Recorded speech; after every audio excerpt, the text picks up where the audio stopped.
So how do we identify? We don't. We hold the hand of the person that comes to see us. We hold the hand of our brother, sister, friend. We hold their hand and help them break through the illusion. But it's easier said than done. If you can imagine the power of those words I read out, they are real people experiencing this awful state of coercion. Coercive control, how coercive control, NPD, and codependency are related.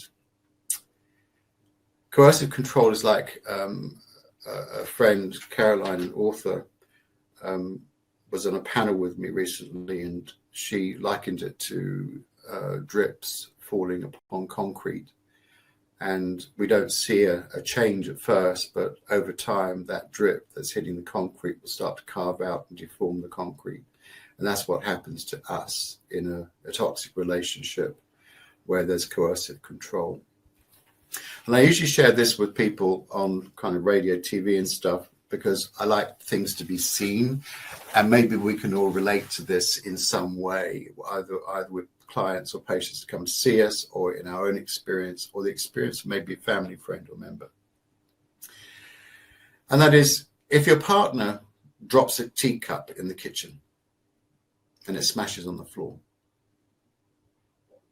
and you run into that kitchen and go, oh my goodness me, and you're cleaning up the cup and stuff, and you're apologizing to them for them dropping the cup, you're in a coercive relationship. You're with an abuser and you are an abusee. We don't get to that point without having our whole world turned. The relationship between an NPD, Narcissistic Personality Disorder, and a codependent is the codependent is the food for the NPD. It's interesting because codependence, people don't understand what a codependent is. We've got the theory, the clinical, the scholastic stuff. But a codependent is a kind, honest, reasonable, loving, thoughtful, wonderful soul in the wrong company. Our kindness as a person, a soul in this world, is great and to be celebrated. It is a double-edged sword when we're in a toxic relationship. It's important that we help people understand that their intuitive, their instinct of how they need to be should not change. But they'll be racked with guilt trying to change themselves out of that relationship. And that's the hand-holding. That's the reflection we need. Recognizing and understanding the role. Illusion. When I read out all those experiences and ideas earlier, you can see how the illusion grows. The illusion is there, it's put there and developed by the perpetrator in coercive control to make us feel unsafe. It's like the whole world is built on sand, but you're hoping for that. You love this person. However, what we're doing in a relationship with the illusion is really projecting our good qualities onto them. We refuse to see or understand that, well, that's unreasonable. Oh, they were in a bad mood. We're trying to keep the illusion going because we love this person. We want it to work out. Now, the amount of people have said over the years, he did change, she did change, there was progress, but then it snapped back, so they can do it. No, they did it enough to hook you in more. And these aren't terrible people. An abuser, some abusers do really change their lives around, and they change. If you're an NPD, you don't. It's impossible. And I'll go on record with that. If anyone wants to challenge me, bring it on. NPDs are programmed, and I've never seen one NPD ever in my career change. And I believe if they do change, then yeah, I don't know for how long, but probably they were misdiagnosed in the first place. Delusion, that's to trick somebody. Delusion is to feel that we don't understand, we are less than, there's no reasonability.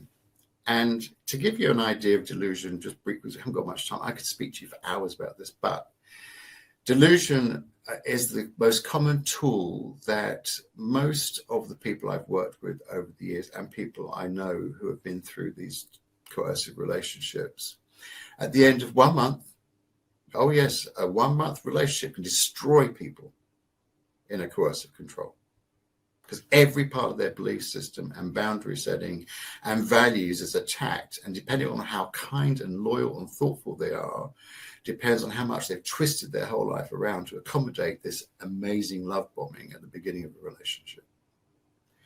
But I've had people in 1 month, 1 year, 5 year, 10-year relationships, 20-year, yes, 30 and 40-year relationships, coming out of the haze of the illusion, finding their way to being clearer about what went on, what wasn't reasonable.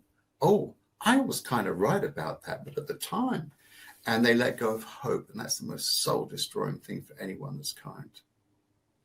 So when we're going into this exit of a relationship, there's one commonality that every single person tells me on the exit, the breakup, the permanent leaving of a relationship, doesn't matter if it's 10, 15, 20, 40 years, is I didn't know anything about them. I really can say, I really can say that I don't know how much money they have. I don't know what they did. I don't know what we talked about. I really don't know anything about them. And that's the delusion. We are living in illusion because we were being deluded, i.e. tricked by them in the coercive control, or we were deluding ourselves. We were tricking ourselves because we did not want to let go of that hope of the person we loved. And gaslighting. I'm sure you all know what gaslighting is. The purpose of gaslighting in coercive control is when a person turns everything you may mention or do around so that it is used against you, that you feel you are being unreasonable by asking for some cream in your coffee this morning.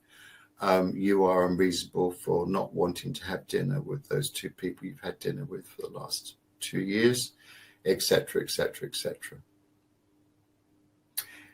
The purpose is to disarm you. It's to disarm the person that is the abusee in a coercive controlling relationship, and to take away any idea you have of reasonability, to actually challenge your belief systems, and to make you compensate to your own peril.